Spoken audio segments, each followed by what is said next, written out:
name's Bill Boorman. My background is I've worked in and around recruiting for 30-something years. It's pretty much all I've ever done. It's been about 7 years since my last placement. I keep trying to avoid going back, but it seems to keep happening, working in and around the industry. And I'm fortunate enough to have I wouldn't say a job now, I'm fortunate enough to have some stuff that I get paid for. I run and am involved in about 100 events around the world called True, which is unconferences. So I talk to somewhere in the region of 2,000 to 2,500 people who work in and around the recruiting space to see what they're doing. I work with product companies and I do some large implementations, usually for 2 companies a year, people like the BBC and Oracle and so on, in trying to look at the whole way in which people recruit. But the area that really one of the areas that really interests me is actually culture and what it means. Because I hear so much talked about in recruiting circles that I'll say certain things that kind of make me go mad when I go to conferences. First one is any mention of the term EVP, Employee Value Proposition. I think every time somebody says that, a small puppy dies. It kind of drives me crazy. So I won't talk to you about EVP. I don't believe in this kind of one-size-fits-all. And I think it's had a big impact on recruiting. And I'm going to talk a little bit about what's actually happening out there in terms of data and numbers. So the first thing I want to talk about is we've just completed, Jerry Crispin's here, the Candidate Experience Awards for the UK for the 2nd year running. And we actually looked across 38 companies and came up with some numbers. In 2013, it took 95 applicants to fill a job, right? That's what you needed. You needed 95 applicants to fill a job on average across the board, which felt pretty high to me. And the data that we got back said 75% of those applicants were unsuitable or unqualified. In 2014, so the latest figures, it takes 205 applicants on average to fill a job. We're attracting 205 people with what we're doing in terms of our attraction. And yet we're talking about the fact that we have a talent attraction or a talent shortage problem. We need 205 applicants to fill a job on average, and we consider 95% of the people who apply to come and work for us as being unsuitable or unqualified. And one of the big reasons given for that is culture fit. These are people who just won't fit into our organisation. It's the #1 reason why people are getting rejected, but it's kind of the last thing on the list in terms of how we match people. So, and I'm going to talk a little bit about that. Part of it is when we look at the career sites. Career sites are like dating sites, right? So just for research, purely research, because I know it's being broadcast and my wife might be watching, I carried out some research on eHarmony and said, how can I make myself look attractive to everyone? And this was kind of the picture I chose. This is actually the picture that I put out in the world. And when I look at career sites, what I'm seeing at the moment is what I would call a lot of really a lot of employer blanding. So it's very difficult because everyone's doing roughly the same thing. They're all trying to do funky stuff on YouTube or whatever. It's very difficult to differentiate as someone looking for a job, what is that culture really like? And the reason for that is we're trying to put this face to the world. We're trying to go out there and say, yeah, we are the sexiest company. Come and work for us. We do the most exciting things. And that's what companies are really trying to figure out. How do we do that? So if I'm looking for where do I want to go and work, it's very difficult for me to differentiate between one and the other because you all look pretty much the same. You're all talking about the same stuff. Everybody's looking at it and saying, yeah, Google is the company where everyone wants to work. Why do they all want to work there? Because they have a slide in the office. Great, let's all go get a slide. Let's all get a football machine and say, yeah, come and work for us. We're really fun and really funky. And so everyone kind of tried to do that and made the career sites look pretty much the same. So the way in which we were facing the world was pretty much saying it's the same message, the same thing, the same methodology, the same way of working, and which made it very difficult for people to choose what culture is. And the only way actually people could find out whether it was the right culture was to go for an interview and meet some people and then drop out in the process. That's kind of what was happening. And that to me is crazy because it's a waste of everybody's time. So it means what we're doing every day when I go through my email list, when I look at things that are coming in, everybody is saying to me, here's a new tool, here's a new methodology, here's a new way of working that's going to get you more applicants. And I'm kind of saying, I don't want any more. We already need 205. What's our solution? Instead of saying, maybe we should shrink 205, we say, no, what we need to do is build a bigger funnel. And we need to stop and think about that and think, how do we make that better? How do we actually change the way we think? And the reason for this is something happened in recruiting a little while ago, which was really apparent. About 3 years ago, the digital media mafia moved into the recruitment circle, right? And suddenly they said, this is what we have to do. Recruiters need to be marketeers.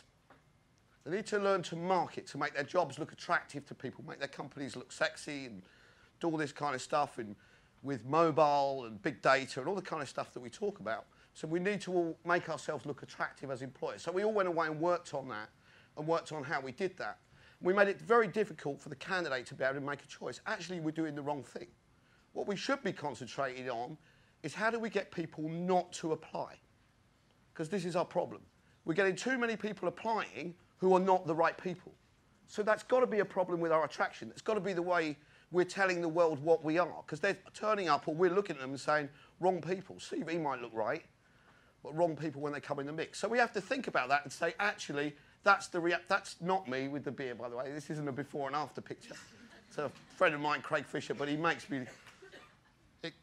people like to smile at him, so I put his picture up there next to me. But I'm the good-looking one on the right-hand side.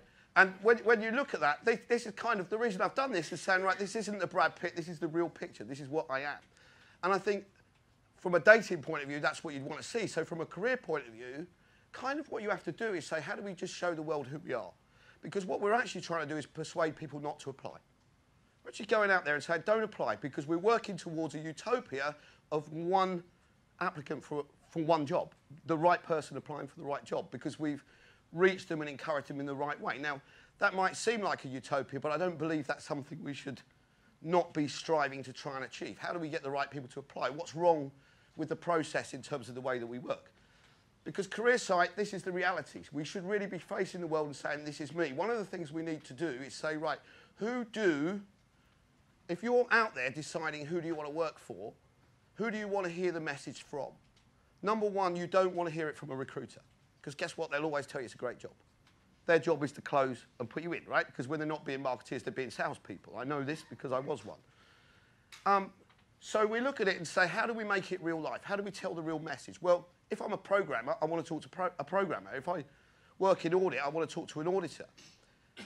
And what you need to give your employees, the people you work with, is a license to tell the truth. Because they're not given license to tell the truth, because this is what happens. When I worked with Oracle, we were building a Facebook page, which now is responsible, social media is responsible for 40% of their hiring, 30%, this is globally, 30% comes from referral, 30% from direct approaches. And when we went there, we created this Facebook site and Twitter and did all this kind of stuff to say, let's go and see what works. Let's tell the world who we are and see, and let's persuade people not to apply, so we just get a few people applying, but the right people who really fit the numbers. And everybody was really up for it. We did some brand advocate days. We had about 700 people come through saying, yeah, we love this. We're going to go on Facebook and everything. We launched the Facebook page, ghost town. Nobody posted anything. And people said, why aren't people participating? So I went to some of the people that we've been working with and said, right, okay, how come you were really up for this and you're not doing it? How come you're not taking part? You're not creating content, putting pictures on your Instagram, doing all the exciting stuff we've talked about. And they said, well, I'll tell you what it is. They said, I didn't think I was actually allowed. I thought you were just a crazy guy in a hat, right? And I said, and what made you think that? And I said, well, this is what it is.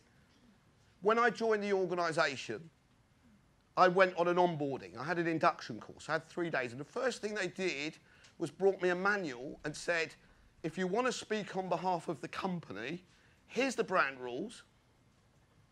And not only is here the brand rules, but you're not allowed to comment on anything to do with the company unless you've got 7 levels of permission written in blood. Right? That's what you have to go to Voldemort and say, is it okay if I write something about the company? That kind of makes it cool. And then suddenly we're saying, yeah, we want you to be brand advocates and talk about the company in a public place. I've had people say to me, I saw a tweet from when I was working with the BBC. I saw a tweet from someone that I could answer.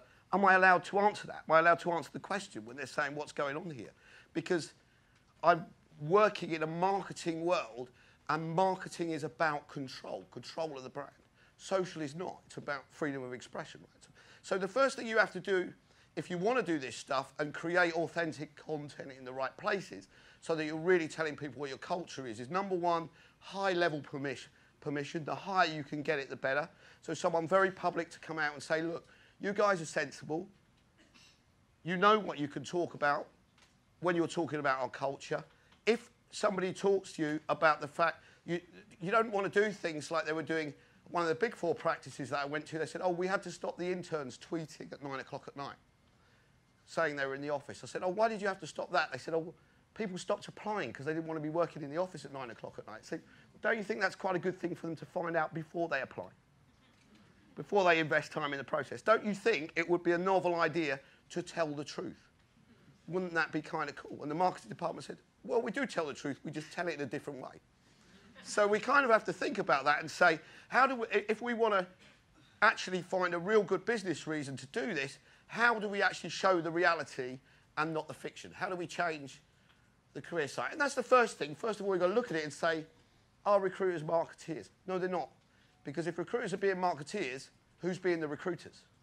Who's actually doing the hiring, dealing with the day-to-day? You know, when we talk about things like talent network and talent community, go talk to a desk-based day job recruiter and they'll say, yeah, that's great. If I go and tell my hiring managers, no, we haven't hired anyone this week, but we've talked to loads of people who are going to be great employees in 3 years' time. Kind of doesn't cut the mustard. So you have to look at it and say, right, what do we do? How do we create enough content to tell the true story? And who needs to tell it? The only way we can create enough content to do anything in social is to get our employees engaged with that and to give them permission to do it and just clear guidelines. Not rules, not policies, clear guidelines that just say, don't be an idiot. You know, if you work in research and development, you share a secret, you're going to get fired. But you're going to get fired for being stupid, not for putting something on Facebook. And that needs to be the message that, look, this is what we do. We need to start thinking about brand attraction. What is it about us that's the, what is it about us that's the truth? Why? What can we do that's interesting? What do we have? Let's tell the truth. Again, when I was working at the BBC, we did a survey. First thing we did is we went out and said, right, why did you join the company? And they said, well, I joined the company because it was exciting, fast-moving, great new products, everything else, all this kind of stuff, worked with cool people. Went to the people who'd been there 6 months and said, how are you finding your job? They went, it's slow, bureaucratic, really difficult to get anything done. Guess why we have a turnover problem? Because we have an attraction problem. We're getting the wrong people through the door. Great on paper, wrong people through the door. So I said, no, let's just go and tell the truth. And they said, well, how will that work? Because if we tell people we're slow and bureaucratic and awkward, that's not going to work. I said, well, tell you what we'll do. We'll just make a movie. How are we going to make a movie? We're not going to get a film crew in. That's not going to work. Professional production, people don't believe that. They believe the wobbly video. They believe the number one piece of content people want to see in deciding where they're going to work is a picture of their desk. It's number one thing. So every single job that gets created, you have to think about 5 things. Not how do we create a job description, how do we create content that tells the story of the job? What is the content? A picture of the job, a film of the job, the story of the job, which is someone writing you 300 or 400 words or collating 400 words or shooting a video to put real content out there, right? Real stuff out there that people can see, they can engage with, they can understand. I looked at a graduate recruiting site recently, and everyone in every video was over the age of 40. And they'd heard and read somewhere that it would be really cool to do webinars and Google Hangouts. So they did Google Hangouts aimed at Generation Y, because all the kids hang out online, aimed at Generation Y, where every person taking part was about 40. I thought they were old. It was kind of scary. And it's a long time since I left school, right? And this is trying to attract people. They're saying, yeah, but they started off on our graduate training program and now they're a president. So yeah, last year's graduates don't want to know that. Well, last year's graduates want to know, are the pubs any good near the office? Do you go for a drink after work? So it's kind of defining what this message is. So back to the story with the BBC, what we did is said, okay, I've got this idea. Let's tell the truth. Let's go out there, let's just shoot 1-minute videos and let's go out and say, what is the truth? What's the story? And the truth was, this is how it is. People went online and they said, sometimes it's frustrating. You have to go a lot of meetings. You have to get things approved. You have to go through a process. You don't just release product. This is how we work.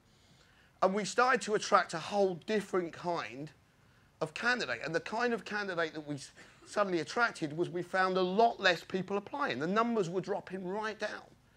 But the conversion rate of people applying were hiring, because people watching the video and say, you know what, I'm not going to apply because I don't want to work in a slow bureaucratic place. That's not for me. I want to apply for this fast-moving environment. But suddenly we started getting people applying for from startups and small businesses who says, you know what, I'm a developer.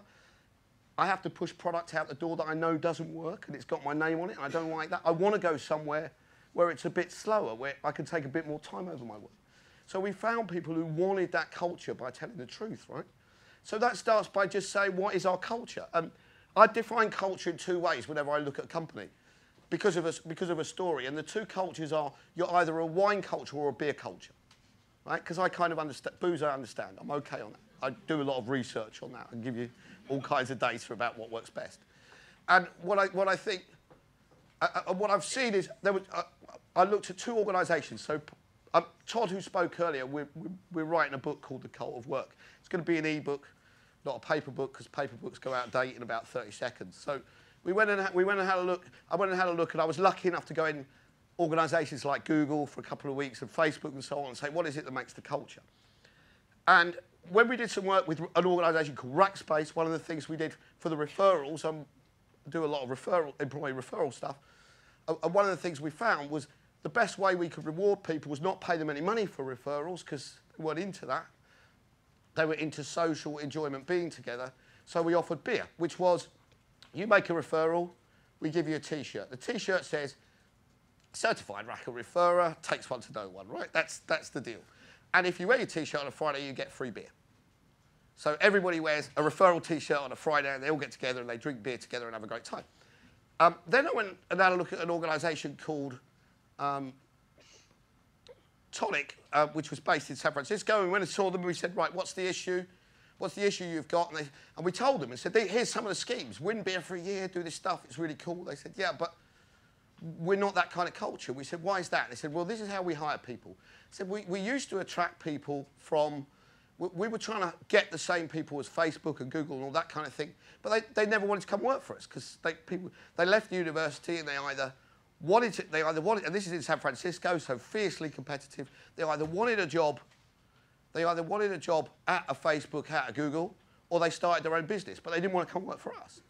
So when we look at the people who've actually been successful, what we discovered was the people who've been successful are all mid-30s and older.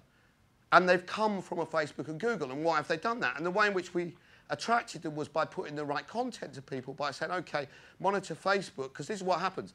You get a job, you go and work for Google, you work 100 hours a week, and the reason you go and work for a Google or someone like that, and this is a big part of graduate attraction, is because actually I want to continue my university and just get paid for it.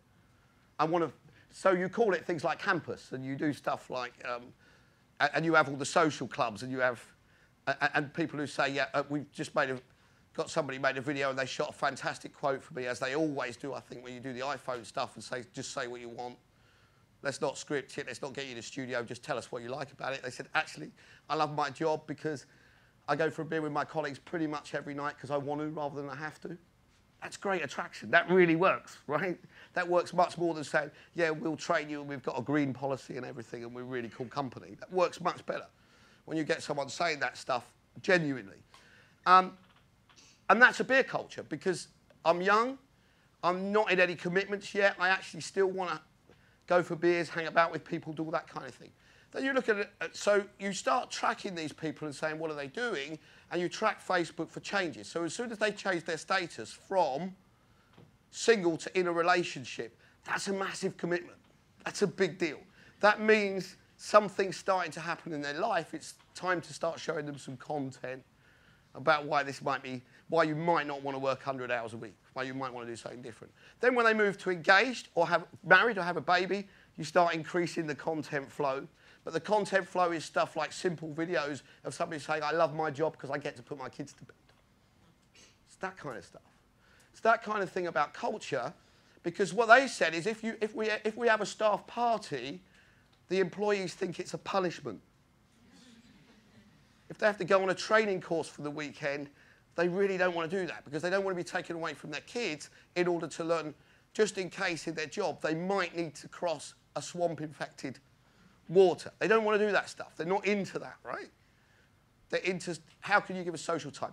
So we said, right, what do you want for referrals? Because we want to give you a reward for making a referral, not for hires, because that's out of your control. What do you want? And they said, we want wine. So that's interesting. Why do you want wine? Because I can take it home and drink it with my family. I can finish work. So that's what I mean by a wine culture. And that was important. So the way in which we did the reward was quite simple. We just said, right, we'll get the winery in once a month. They'll do a wine tasting. We'll make it social. We'll do it in work hours, so it's not stopping you going home, because we don't want to penalise you for taking part in our referrals. Taste the wine, choose the one that you want, and then we get personalised label. Once a month, 4 people who've made referrals, who've won the bottles of wine, get drawn out the hat, and we say, right, this is really cool, and we send them across the Golden Gate Bridge on Harley-Davidson, and their family follow in a limousine, right? So it's cool, it creates stories, and it creates stories that people tell. How can we create stories that people want to tell rather than they have to tell? And an organisation is made up of real-life stories, some of which might not look sexy, but, you know, they're sexy to the people who do that job, who are looking for that job. So I think that thinking about that brand attraction, that honesty piece, are we honest with what we're doing, and have we got the right people telling stories? And if we're wondering why our employees aren't taking part, are we actually making it easy for them? And are we telling them what's good content? What's good content is the story of your life. Because all they think is, oh, you want us to be brand advocates. So what does that mean? That means you want us to change our LinkedIn profile to third person, right? Which doesn't work. The number one piece of web real estate, if somebody's looking for a job, where do they get the idea of what you're like as an organisation? The place where people will look most is the combined LinkedIn profiles of people who do the same job. So what's contained in there is really important. If they look at 4 LinkedIn profiles for developers and they all say the same thing, they kind of think, corporate BS, not interested. It's got to be authentic, real stories, real video. And you can get your employees to do that and take part, right? So honesty, experience, and actually, let's stop people applying for jobs. Let's get rid of the application process completely. It's a waste of time. It's broken. It's a broken process because we need 205 people to apply. Let's instead invite people to connect. Connect with us. Tell us that you're interested in this as an organisation. The data that we're looking at now shows us that I track hires rather than applies. Applies are fairly boring, right? That doesn't tell me a lot. Hires, what I'm learning about hires is the average hire has been attached to the organisation for a minimum of 7 months and has up to 40 touch points. They've started connecting with people on Facebook, Twitter, LinkedIn. They're still applying on the career site, by the way. They're still going to the place where the jobs live because that's where the jobs live. They kind of know that. But they've been following the company and making a decision about whether this is the right place to apply. And that's hires. Applicants come with no previous knowledge. And interestingly, from the Candidate Experience Awards, all the data is going to be available soon in a report. 51% of the people who applied had no previous relationship. But that was applicants. That's kind of maybe why people are applying for jobs that they don't know about. Only actually 15% of people had read a job spec. They'd hit a link. And now we're saying, let's do mobile apply and make it even easier for people to apply when we have an application problem. So let's forget about it and change our whole strategy to thinking not about applicants, but about applicants and candidates being 2 different things. A candidate is anyone who wants to be attached with our organisation. They should live in your CRM, not in your ATS. Your ATS is your graveyard where people go to die, right? That's what happens. When you finish the process, we put you there and we forget about you. So instead of burying people in there, put them in a CRM where you can actually have relationships and have people connect through your CRM. Only go in the ATS when they are an applicant. An applicant is being measured against a job. That has a life cycle, right?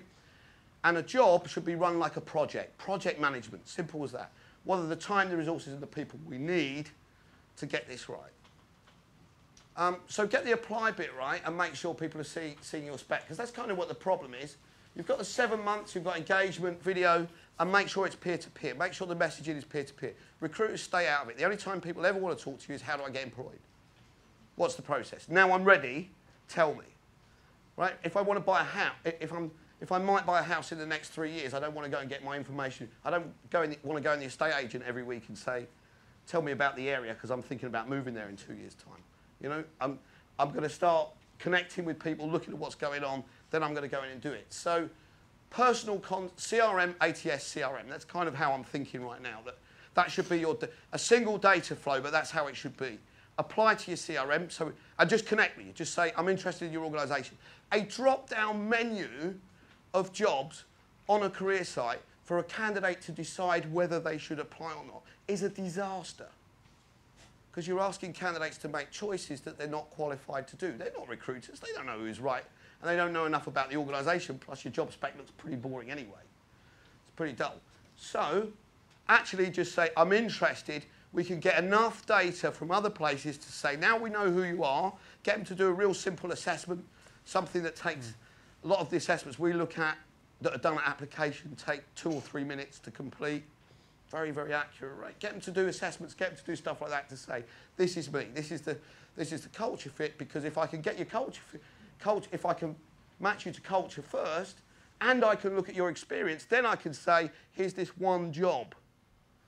In fact, maybe I don't even need you to apply. I just need you to say, we're interested in it. I'll say, here's your interview. Ultimately, that's where I want to go. We're pre-qualifying people and saying, yeah, now we know enough about you. Come and see us. You've been following us. You already know about us. You've already chosen our organisation. We're grateful for that. So CRM, ATS, CRM, and connection, because we should be on a mission which we may think is unobtainable, but as long as we believe it's unobtainable, we'll never achieve it. And our mission should be one person, one application, one hire, and not 251. And when we fix that, by getting our culture message right, by stopping listening to the digital media mafia and starting to think, okay, what do we do as recruiters? Let's get out there and tell people what our organisations really like, and let's try and encourage them not to apply by telling them the truth. So that the only person who applies is the right person for the job that we've assessed that makes it right. Thanks, everybody.